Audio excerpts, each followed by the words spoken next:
Good morning everybody. Success point Deoband में आपका फिर से स्वागत है। आज की जो हमारी वीडियो होगी प्राचीन इतिहास पर बेस्ड होगी और ये जीके सीरीज नंबर 52 होगा वैसे तो, और प्राचीन इतिहास पर यह हमारा पार्ट 5 होगा। देखना, इसके बाद प्राचीन इतिहास के हम फिर मध्यकालीन इतिहास पर वीडियो बनाएंगे, तो ज़्यादातर इसमें वन लाइनर क्वेश्चन ही होंगे। तो आज की वीडियो हमारी बौद्ध धर्म से संबंधित है, जो बहुत ही इंपॉर्टेंट टॉपिक हुआ करता है परीक्षा के दृष्टिकोण से। इससे हर हाल में क्वेश्चंस पूछे जाते हैं। तो शुरू करते हैं। देखना, बौद्ध धर्म के जो प्रवर्तक थे गौतम बुद्ध, तो गौतम बुद्ध की जीवनी के बारे में थोड़ी चर्चा करते हैं। बौद्ध धर्म का मूल मंत्र होगा बुद्धम शरणम गच्छामि, ये मूल मंत्र, और धर्मचक्र परिवर्तन इसका चिन्ह भी होता है। तो देखना, गौतम बुद्ध का जो जन्म हुआ था ये नेपाल की तराई में स्थित कपिलवस्तु के लुम्बनी ग्राम में शाक्य क्षत्रिय कुल में 563 ईसा पूर्व में जन्म हुआ था, है ना। कहाँ पर हुआ था? लुम्बनी ग्राम में। लुम्बनी नेपाल की तराई में हो गए क्षेत्र। अच्छा, आगे, इनके जन्म के 7वें दिन माता महामाया का देहांत हुआ था, ना। तो जो इनके फादर थे उन्होंने दूसरा विवाह किया था और मौसी ने इनका पालन पोषण किया था। तो 7वें दिन इनकी माता का देहांत हुआ था। तो पालन पोषण किसने? मौसी प्रजापति गौतमी। मौसी प्रजापति गौतमी, परीक्षा में ये नाम भी पूछा गया है। अच्छा, इनका विवाह शाक्य कुल की कन्या यशोधरा से हुआ था और एक पुत्र प्राप्त हुआ था। यशोधरा का बौद्ध ग्रंथों में अन्य नाम जैसे बिंबा, गोपा, है ना, बदकच्छना, ये नाम मिलता है। और इनका एक पुत्र था राहुल नाम से। तो आगे इस पर चर्चा करेंगे। जीवन संबंधी अन्य तथ्य क्या थे? देखना, जन्म हुआ था 563 ईसा पूर्व में, लुम्बनी में हुआ, और जन्म स्थान लुम्बनी, रुमिनदेई भी कहते हैं, है ना, लुम्बनी या फिर रुमिनदेई। अच्छा, बचपन का नाम क्या था? सिद्धार्थ। बचपन का नाम सिद्धार्थ। पेन चेंज कर लेते हैं। तो ये क्वेश्चन आता है कि बचपन का नाम क्या था? सिद्धार्थ। माता का नाम महामाया, पिता का नाम शुद्धोदन, है ना, शुद्धोदन, पत्नी का नाम यशोधरा, पुत्र का नाम राहुल, और गोत्र कौन सा था? गौतम, है ना। और जन्म का जो प्रतीक था, प्रतीक चिन्ह, ये कमल था। ओके, आगे देखिएगा। महाभिनिष्क्रमण। महाभिनिष्क्रमण कहते हैं जब गौतम बुद्ध जी ने अपना ग्रह त्यागा था, है ना, ग्रह त्याग कर ये फिर वन में चले गए थे तपस्या करने के लिए 29 वर्ष की अवस्था में, है ना। 6 वर्ष इन्होंने तपस्या की थी, तो 35 वर्ष की अवस्था में इनको ज्ञान प्राप्त हुआ था। ज्ञान प्राप्ति कहाँ पर? निरंजना नदी के तट पर उरुबेला में वट वृक्ष के नीचे या फिर पीपल वृक्ष के नीचे ज्ञान प्राप्त। उपदेश की जो भाषा थी मगधी, है ना, ये मगधी लिखा हुआ है, मगधी भाषा उपदेश की भाषा थी। प्रथम जो उपदेश दिया था उसको कहा गया धर्मचक्र परिवर्तन, है ना। ऋषिपत्तनम का नाम क्या होता है? सारनाथ में अपना पहला उपदेश दिया था और उस घटना को धर्मचक्र परिवर्तन कहा गया था। और जब ग्रह छोड़ने की जो घटना थी ये महाभिनिष्क्रमण। प्रथम वर्षावास यानी कि वर्षा काल कहाँ पर? ये भी सारनाथ में, है ना, मूल गंधकुटी विहार में। क्योंकि इनका एक मूल मंत्र होता है कि वर्षा काल में जो भी भिक्षु जहाँ पर स्टे करेगा, जहाँ पर भी ठहराव है, वो वहीं पर रहेगा। वर्षा काल में धर्म का प्रचार प्रसार नहीं होगा। तो इसलिए क्वेश्चन आता है कि प्रथम वर्षा काल कहाँ पर व्यतीत किया था? ये सारनाथ में या ऋषिपत्तनम में। अंतिम वर्षा काल वैशाली के वेलुव ग्राम में, वैशाली में। मृत्यु जिसको कहेंगे क्या? महापरिनिर्वाण, यानी कि मोक्ष की प्राप्ति की, ये 483 ईसा पूर्व में, BC में, कुशीनगर में, है ना। ये जीवन से संबंधित कुछ तथ्य हैं, आप इनकी ऐसी टेबल बनाकर इसे नोट कर लीजिए। आगे देखिएगा, बुद्ध के जीवन के 4 दृश्य, है ना, जो 4 दृश्य थे जिनसे बुद्ध का हृदय परिवर्तन हुआ था, क्या थे वो? जब वे अपने सारथी चन्ना, देखना सारथी का नाम क्या? चन्ना, के साथ भ्रमण के लिए निकले तो ये दृश्य देखे थे। कौन कौन से दृश्य?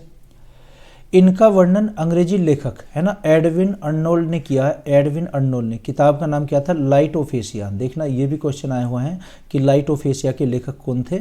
ये अर्नोल्ड थे। अर्नोल्ड ने अपनी पुस्तक में किया कि कौन कौन से 4 दृश्य देखे थे जिनसे इनका हृदय परिवर्तित हुआ था।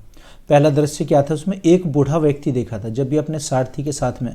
सारथी का नाम क्या था? चन्ना। और घोड़े का नाम देखना, चन्ना तो किसका नाम था? सारथी का नाम, है ना, सारथी। और घोड़े का नाम था कंदक। घोड़े का नाम कंदक। जब ये कंदक और सारथी को अपने साथ लेकर गए थे तो इन्होंने सबसे पहले जब राजमहल से बाहर निकले तो 4 दृश्य देखे थे। पहला दृश्य क्या था, एक बूढ़ा व्यक्ति बहुत ही कष्ट में था। तो जब अपने सारथी से पूछा कि ये कष्ट में क्यों है, तो आंसर दिया कि ये बूढ़ा है। तो क्या कि सभी व्यक्ति बूढ़े हो जाएंगे, कि हाँ सभी व्यक्ति बूढ़े होंगे, हम भी बूढ़े हो जाएंगे। तो इनका जो हृदय था बहुत ही विनम्र हुआ इस घटना से। दूसरी जो घटना देखी थी, एक बीमार व्यक्ति देखा था, बीमार व्यक्ति भी बहुत कष्ट में था। तीसरी जो घटना देखी थी, एक मृत व्यक्ति को, तो जो मृत व्यक्ति के जो संबंधी थे वो काफ़ी मतलब उसमें दुख में विलीन थे, तो इससे भी हृदय परिवर्तन हुआ था। और चौथी अवस्था में इन्होंने एक सन्यासी को देखा, यानी कि एक साधु को देखा था। साधु कासाय वस्त्र धारण किए हुए थे और साधु को प्रसन्न मुद्रा में देखा। तो इन्होंने अपना जो माइंड मेकअप किया था, एक साधु बनना इन्होंने निश्चित किया। तो यहाँ से इनका काफ़ी हृदय परिवर्तन हुआ था इन 4 दृश्यों को देखकर। फिर इनके जीवन की 4 घटनाएं भी हैं, जैसे घर त्यागा था इन्होंने, फिर ज्ञान प्राप्ति हुई, धर्मचक्र परिवर्तन जब पहला उपदेश दिया था, और इनकी जो मृत्यु की घटना थी यानी कि निर्वाण जब प्राप्त किया था, वो 4 घटनाएं हैं। और ये क्या है, 4 दृश्य, 4 सीन्स। अच्छा, इनके घोड़े का नाम कंदक है ना, कंथक या कंदक, और सारथी का नाम चन्ना था। ओके, आगे बढ़ते हैं। तो इसी यात्रा में इनके जीवन की वास्तविक यात्रा का प्रारंभ होता है। यहीं से उनका हृदय परिवर्तन हुआ जब उन्होंने 4 ये दृश्य देखे थे।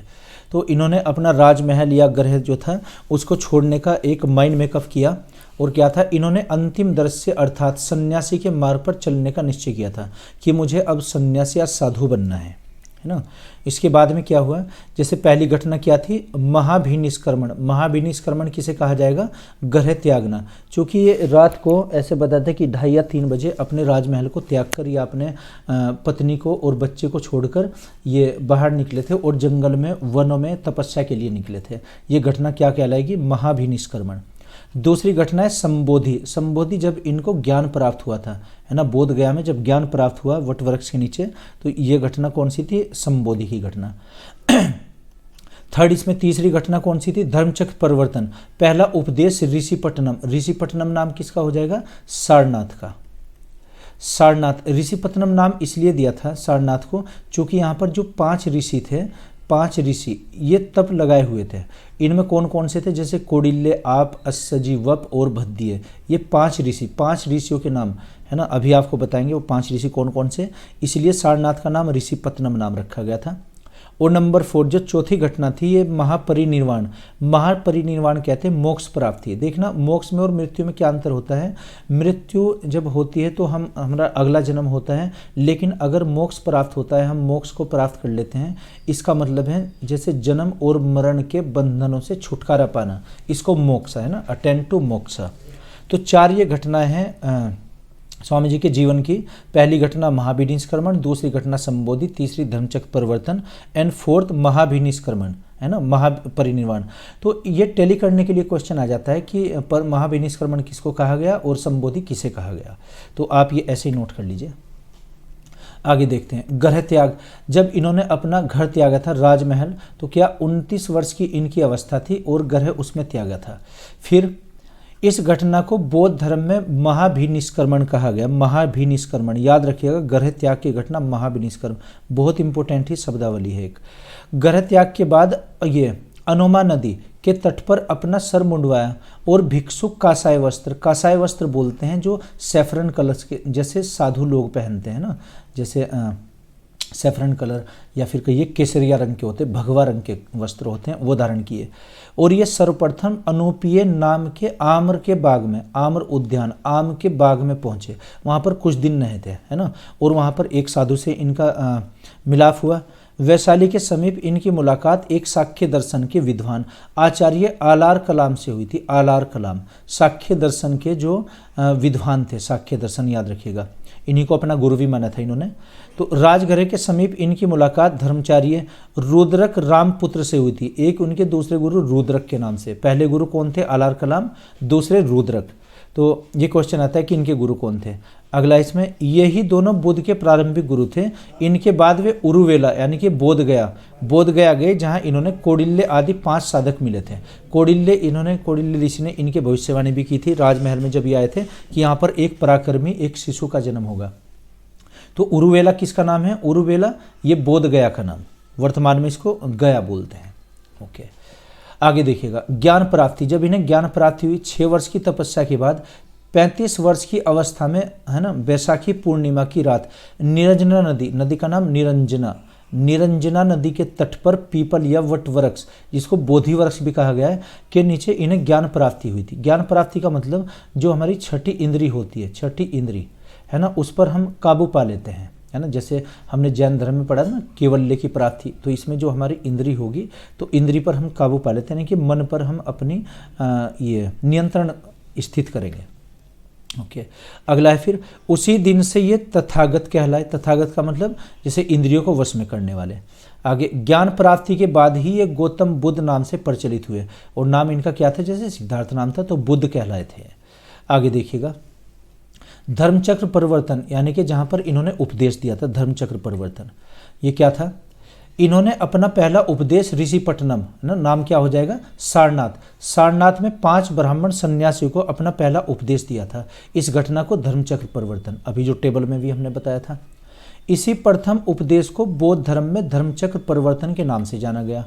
आगे महापरिनिर्वाण, महापरिनिर्वाण क्या होगा, जब इनकी देहांत हुआ या मोक्ष की प्राप्ति हुई, महापरिनिर्वाण। देखना इनकी मृत्यु हिरण्यवती नदी के तट पर कुशीनारा में 483 ईसा पूर्व में 80 वर्ष की अवस्था में अतिसार के कारण हुई थी। अतिसार, है ना, आंतों का एक रोग होता है, इसे बौद्ध धर्म में महापरिनिर्वाण कहा गया। तो बहुत इंपॉर्टेंट शब्दावली है। ये चौथी घटना थी इनके जीवन की, और ये तीसरी घटना थी। आगे आगे देखिएगा आप बौद्ध धर्म के त्रिरत्न। तो त्रिरत्न क्या होते हैं, बुद्धम, बुद्ध, संघ और धम्म, ये बौद्ध धर्म के त्रिरत्न यानी कि 3 रत्न कहलाएंगे। अच्छा, आगे इसमें बौद्ध धर्म की शिक्षाएं क्या होती हैं, 4 आर्य सत्य होते हैं, अष्टांगिक मार्ग पर चलना पड़ता है, पंचशील होते हैं, जैसे ये आ जाएगा सत्य, अहिंसा, अस्त्य, अपरिग्रह और ब्रह्मचर्य। वैसे इसमें 5 और जोड़े गए थे तो 10 शील होते हैं, है ना। 5 शीलों में जो जैन धर्म के 5 शील थे उसमें 5 और जोड़े गए थे, 10 हुए थे। और बोधि, बोधि की प्राप्ति, है ना। और एक इसमें प्रतीत समुत्पाद्य सिद्धांत पर आधारित है बौद्ध धर्म। क्षणिकवाद, यानी कि हर वस्तु क्षण क्षण में बदलती है, अक्षण अक्षण बोलते हैं, मोमेंट, है ना, मोमेंट एवरी मोमेंट, है ना। अनात्मवाद, है ना, आत्मा का इन्होंने नहीं माना। और अनिश्वरवादी थे, है ना। ये इनके कुछ सिद्धांत थे, बौद्ध धर्म के सिद्धांत, ये इन पर आधारित था। प्रतीत समुत्पाद्य, क्षणिकवाद और अनात्मवाद, अनिश्वरवाद। आगे देखिएगा है ना, बौद्ध साहित्य, हमें बौद्ध धर्म की जानकारी कहाँ से मिलती है, देखना बौद्ध साहित्य में त्रिपिटक। एक तो क्या होते हैं इसमें त्रिपिटक, क्वेश्चन आता है कि त्रिपिटक किससे संबंधित है, ये बौद्ध धर्म से संबंधित है। त्रिपिटक 3 होते हैं, है ना, सुत्त पिटक, विनय पिटक और अभिधम पिटक, है ना। सुत्त पिटक, विनय और अभिधम क्या क्या होते हैं इसमें। फिर सुत्त पिटक में भी कुछ निकाय होते हैं, यानी कि पुस्तकों के, ग्रंथों के नाम होते हैं बौद्ध धर्म की। इसमें बुद्ध और उनके सहयोगियों से संबंधित सूत्र वर्णित हैं। ये किसमें, सुत्त पिटक में। यह बुद्ध की मृत्यु के बाद आयोजित प्रथम बौद्ध संगति या बौद्ध परिषद जो हुई थी इससे संबंधित है। सुत्त पिटक को 5 निकायों में विभाजित किया गया, यानी कि 5 भागों में। कौन कौन से 5 भाग हैं वो देखिएगा। नंबर 1 अंगुत्तर निकाय, ये 5 निकाय, यानी कि पुस्तक का नाम है अंगुत्तर निकाय। एक तो अंगुत्तर निकाय, एक दीर्घ निकाय, दीर्घ। तीसरा आ जाएगा इसमें खुद्दक, है ना, या खुंदक, खुंदक निकाय या खुद्दक निकाय। अच्छा, एक है मंझिम निकाय, और ये पुस्तक के नाम है। और संयुक्त निकाय, है ना, ये क्या है, 5 निकाय किसके हैं, त्रिपिटक के। त्रिपिटक में 3 होते हैं, तो इसमें ये सुत्त पिटक के नाम है, हो जाएंगे। आगे दूसरा कौन सा निकाय, फिर अंगुत्तर। ये पहला अंगुत्तर निकाय के बारे में। अंगुत्तर निकाय में क्या बताया गया, इस ग्रंथ में क्या लिखा हुआ है। इस निकाय में 2000 से अधिक संक्षिप्त कथनों का संग्रह है। इसी में 16 महाजनपदों का उल्लेख है। जैसे हम 16 महाजनपद पढ़ेंगे, अंग, मगध, काशी, कौशल, वज्जी, तो इस तरीके से ये 16 महाजनपद किसमें, अंगुत्तर निकाय में बताए गए। निकाय कितने होते हैं, और 5, 5 में पहला निकाय आ जाएगा। दूसरा जो निकाय होगा दीर्घ निकाय, दीर्घ।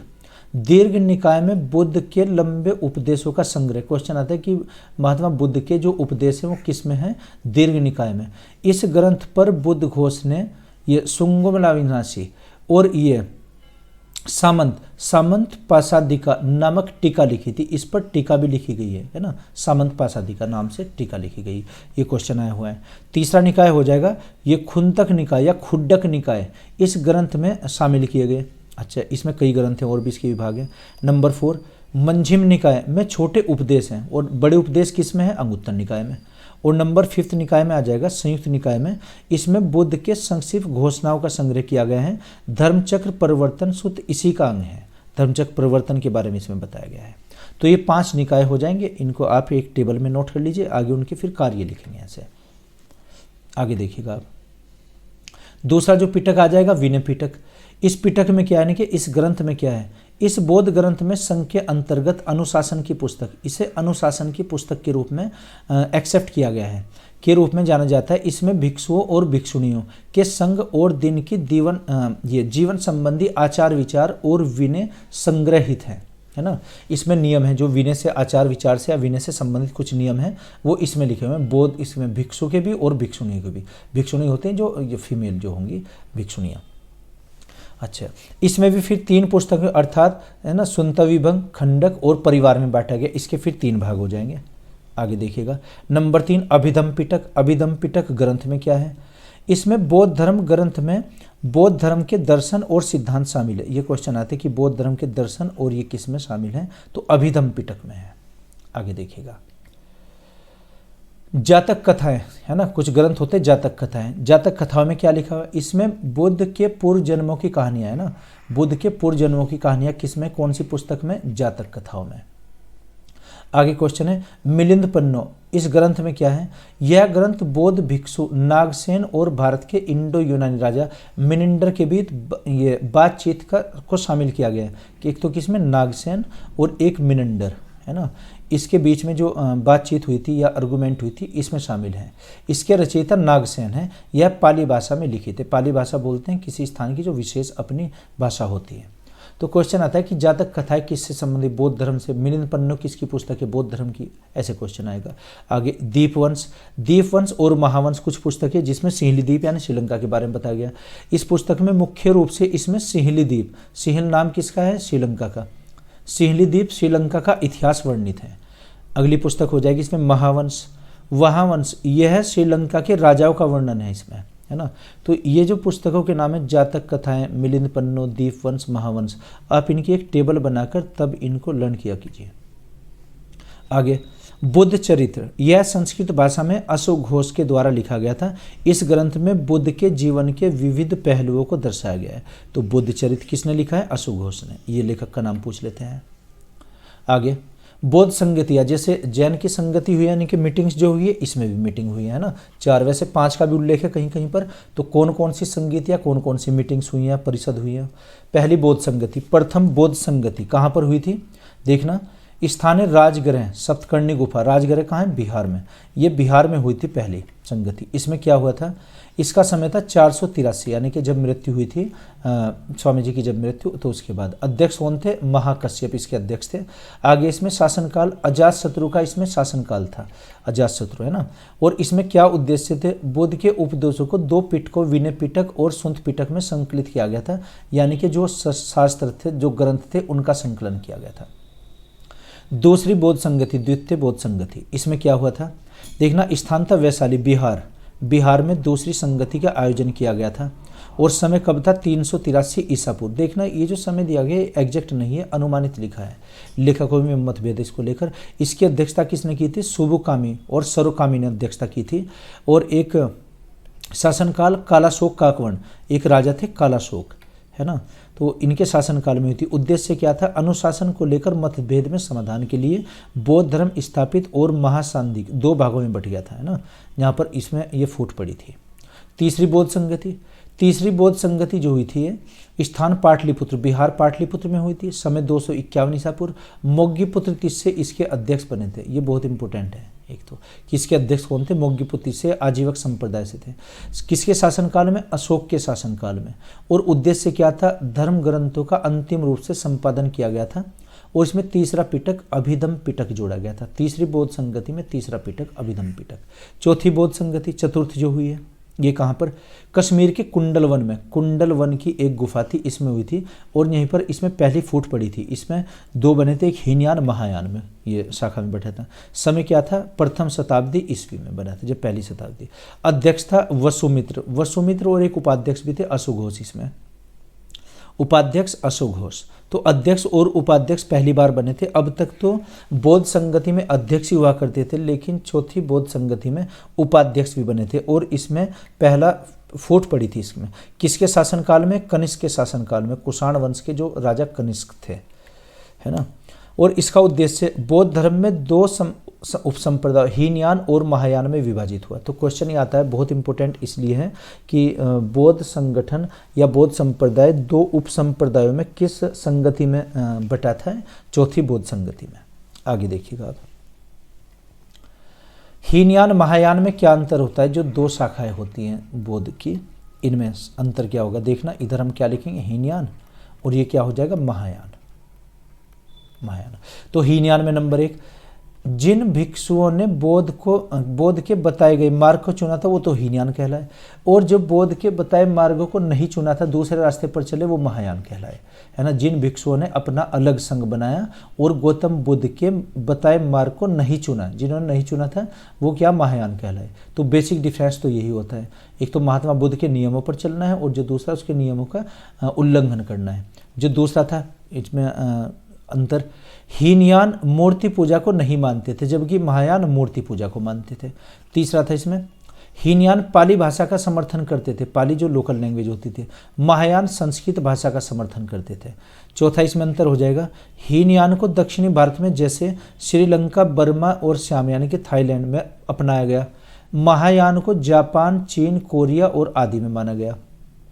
पांचवा डिफरेंस हो जाएगा, हीनयान दो भागों में बटा, है ना, वैभाषिक और सौतांत्रिक। महायान भी दो भागों में बटा था, है ना, माध्यमिका और दूसरा था योगाचार्य। ये इनमें बेसिक डिफरेंस हो जाएगा, हीनयान और महायान में ये अंतर होगा। ओके, आगे देखते हैं। चार आर्य सत्य। चार आर्य सत्य कौन से? नंबर 1, संसार दुखमय है ना, दुख। दूसरा है दुखों को रोका जा सकता है, दुख निदान यानी कि। तीसरा, दुखों का कारण क्या होगा, इसके कारण क्या होते हैं। और चौथा, दुखों को रोकने का तरीका। तो अष्टांगिक मार्ग उसके लिए बताया गया। तो चार आर्य सत्य किससे संबंधित है? बौद्ध धर्म से। अष्टांगिक मार्ग क्या होता है? इन दुखों को रोकने के उपाय बताए गए हैं। अष्टांगिक मार्ग वो क्या होंगे? नंबर 1, सम्यक दृष्टि यानी कि सत्य का ज्ञान होना। दूसरा आ जाएगा इसमें सम्यक कर्मांत, अपने कर्मों को सही ढंग से करना, कार्य को सही ढंग से करना। तीसरा, सम्यक आजीव, जीविका या आजीविका अच्छे तरीके से चलाना। सम्यक व्यायाम, जीवन सुखमय व्यायाम करना यानी कि हमें योग से जैसे जुड़ना है। आगे सम्यक स्मृति, जिंदगी या जीवन का अंतिम उद्देश्य आनंद प्राप्त करना है, ये स्मृति हमारी जैसे मेमोरी एक होती है। सम्यक समाधि, निर्वाण प्राप्त करना। और आगे हो जाएगा सम्यक वाणी यानी कि सही विचार, वाणी हमारी शुद्ध होनी चाहिए। नंबर 8 इसमें सम्यक संकल्प यानी कि हमारा लक्ष्य क्या होना चाहिए। ये अष्टांगिक मार्ग किससे? बौद्ध धर्म से संबंधित हैं। इन दुखों से छुटकारा पाने के लिए हमें अष्टांगिक मार्ग पर चलना पड़ेगा, ऐसे बौद्ध धर्म का दर्शन है कि ऐसा उनका मानना है। नेक्स्ट देखिएगा आप, इसमें प्रमुख बौद्ध तीर्थ स्थल कौन कौन से है ना, जैसे धार्मिक यात्रा ये बौद्ध लोग करते हैं, कहाँ पर है ना, बौद्ध तीर्थ स्थल। तो जैसे एक लुम्बिनी, लुम्बिनी क्यों है? नेपाल की तराई में जो होगा जहाँ भगवान बुद्ध का जन्म हुआ था, तो ये पवित्र तीर्थ स्थल मानते हैं। दूसरा बोध गया, जहाँ बुद्ध ने ज्ञान प्राप्त किया, बोध गया है ना, यह उरुबेला नाम था, जैसे बिहार में पड़ेगा। तीसरा इसमें सारनाथ, सारनाथ उत्तर प्रदेश में, जहाँ से बुद्ध ने दिव्य ज्ञान देना प्रारंभ किया, इसी का नाम क्या था? ऋषिपत्तनम। आगे कुशीनगर, कुशीनगर क्या है? जहाँ से बुद्ध का महापरिनिर्वाण हुआ था, है ना, कुशीनगर में हुआ था, जहाँ पर मृत्यु हुई थी, ये मृत्यु आ जाएगी। आगे फिर इसमें दीक्षा भूमि, नागपुर में पड़ेगा, महाराष्ट्र, है ना, महाराष्ट्र। दीक्षा भूमि जहाँ भारत में बौद्ध धर्म का पुनरुत्थान हुआ था।